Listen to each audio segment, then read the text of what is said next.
always feel sorry for people camping in the rain. Let's see, 6:23 is the time. Oh. Hello, good morning. This is Breakfast with Louise, Minchin and Charlie Sting. 9.79 with a bad start. Yeah, and he says he wants to get down to 9.4 at the Olympics. Ooh. I think we can do That'd be what he's amazing, on wouldn't it?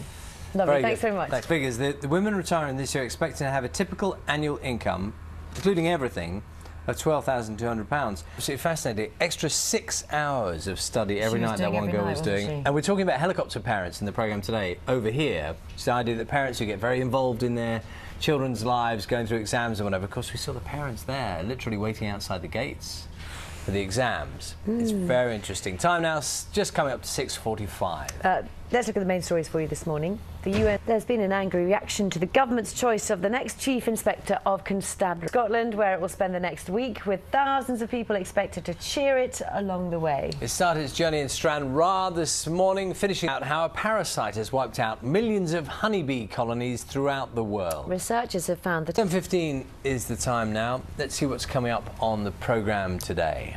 Ukraine has accused British government ministers of misjudgment for refusing to attend England's group games in the European Football Championships. The UK Foreign Office. Rising tuition fees are resulting in more parents directly questioning their son or daughter's exam grades. That's according to the Oxford Centre for Higher Education Policy Studies. Yeah, staff at some British universities also claim to have seen an increase in the number of what they call helicopter parents.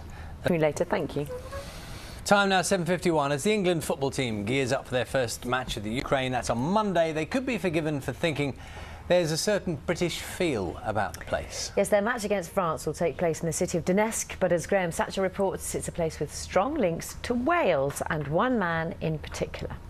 And insisting diplomacy, not force, is still the answer. That seems to have been the message coming out of the UN.